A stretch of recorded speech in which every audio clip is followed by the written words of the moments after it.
ماں کو ذلیل کرنے والے کا انجام تقریباً 22 برس قبل کا واقعہ ہے۔ میاں چنو سے چند فرلانگ کے فاصلے پر ہمارے گاؤں میں ایک انتہائی شریف خاتون کے شوہر کا اچانک انتقال ہو گیا۔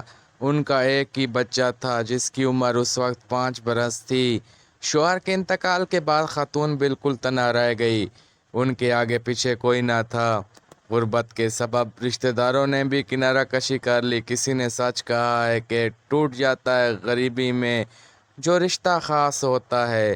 بہرحال لوگوں کے آگے ہاتھ پھیلانے کی بجائے اس بیوہ خاتون نے روزی روٹی کے لیے آس پاس کے گھروں میں کام شروع کر دیا۔ کام کاج کے دوران وہ اپنے بچے کو اپنے ساتھ رکھتی اور اس امید پر نہایت پیار و شفقت سے اس کی پرورش کرتی رہی کہ بڑا ہو کر اس کا سہارا بنے گا۔ وہ اسے بڑا اور کامیاب افسر بنانا چاہتی تھی۔ اس کی شادی کے بھی سپنے دیکھتی۔ اسی طرح ماہ و سال بیتتے رہے۔ جب خاتون کا بیٹا جوان ہوا تو وہ بھی محنت مزدوری کر کے ماں کا ہاتھ بٹانے لگا، لیکن بوڑھی ماں نے ضعیفی کے باوجود محنت مشقت سے منہ نہیں موڑا۔ روز بیٹے کو کھانا کھلا کر کام پہ بھیجتی اور پھر خود کام پر روانہ ہو جاتی۔ سن رسیدگی کی وجہ سے کافی کمزور بھی ہو گئی تھی۔ ایک روز کام سے گھر آئیں تو کافی تھک چکی تھیں۔ بیٹا کام پر گیا ہوا تھا تو سوچا کہ بیٹے کے آنے تک تھوڑا آرام کر لوں، پھر اٹھ کر روٹی پکا دوں گی۔ یہ سوچ کر وہ لیٹی تو گہری نیند آ گئی۔ کچھ دیر بعد بیٹا کام دھندے سے لوٹا اور آ کر ماں کو آواز دی کہ روٹی مانگی تو ماں نے بڑے پیار سے کہا، بیٹے میری طبیعت خراب ہو گئی تھی، تھوڑی دیر کے لیے لیٹی تو آنکھ لگ گئی، میں ابھی پکا دیتی ہوں، سالن پہلے ہی تیار ہے، ابھی روٹی پک جائے گی تو ہم دونوں اکٹھے کھا لیں گے۔ ممتا کی ماری ماں نے ابھی یہ الفاظ منہ سے ادا ہی کیے تھے کہ اس بدبخت کو نہ جانے کیوں اتنا غصہ آ گیا کہ اس نے پاؤں سے جوتا اتار کر آنن فانن اپنی ماں کے منہ پر دے مارا اور انتہائی رعونیت سے بولا، تم سے روٹی بھی نہیں پک سکتی۔ اس کی سفاکیت پر اس کی ماں ہکا بکا حیرت اور صدمہ سے کنگ ہو گئی۔ کچھ حواس بحال ہوئے تو اپنے رب سے رو رو کر فریاد کرنے لگی کہ اے اللہ، مجھ ضعیفہ دکھیاری ماں کو اس کے بیٹے سے جوتیاں کھانے کو باقی رکھا جسے میں نے خون جگر دے کر پالا، اے کاش میں مر گئی ہوتی۔ اب مجھے اٹھا لے کہ اس بیٹے کے ہاتھوں مزید ذلیل اور رسوا ہونے سے بچ جاؤں۔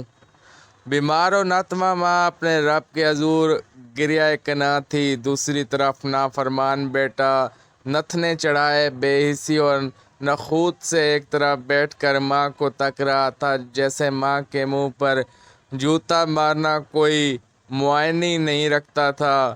مگر شاید ماں کی آہ و بکا آسمان کو چیرتی بارگاہ الہی تک جا پہنچی کہ اس واقعے کے چند روز بعد ہی اس کی دکھیاری ماں غم و صدمے سے چل بسی۔ ماں کی انتہائی بے ادبی اور تذلیل پر اس ناخلف و ناہجار پر اللہ کی پکڑیوں آئی۔ ماں کی موت کے کچھ دنوں بعد اس کے گھٹنے پر بغیر کسی ظاہری سبب یا چوٹ کے زہریلا زخم نمودار ہوا اور تیزی سے بڑھتا پوری ٹانگ تک پھیل گیا اور جوں جوں اس کا علاج کرواتا زخم بڑھتا ہی جاتا، حتیٰ کہ پوری ٹانگ میں زہر پھیل گیا۔ ٹانگ کا گوشت گلنے سڑنے لگا اور اس سے شدید بو آنے لگی۔ ماں زندہ تھی تو ہر طرح اس کا خیال رکھتی تھی، لیکن اس کے جانے کے بعد وہ بالکل تنہا رہ گیا تھا۔ پورا دن کمرے میں تنہا بیٹھ کر اپنی اس حالت پر روتا اور ماں کو یاد کرتا رہتا۔ خالی گھر اسے کاٹ کھانے کو آتا۔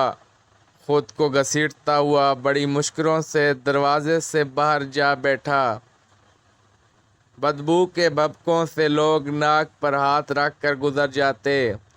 اس کی حیثیت دھوبی کے کتے سے بھی بدتر ہو گئی تھی کہ لوگ ترس کھا کر اس کے آگے روٹی پانی رکھ کر چلے جاتے۔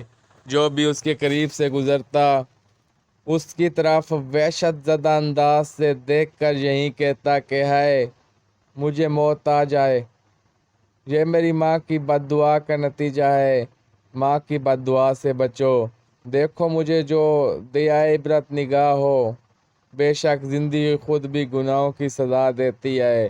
رسول صلی اللہ علیہ وسلم کا ارشاد پاک ہے کہ دو گناہوں کی سزا دنیا میں مل جاتی ہے، ایک ظلم اور دوسرا والدین کی نافرمانی۔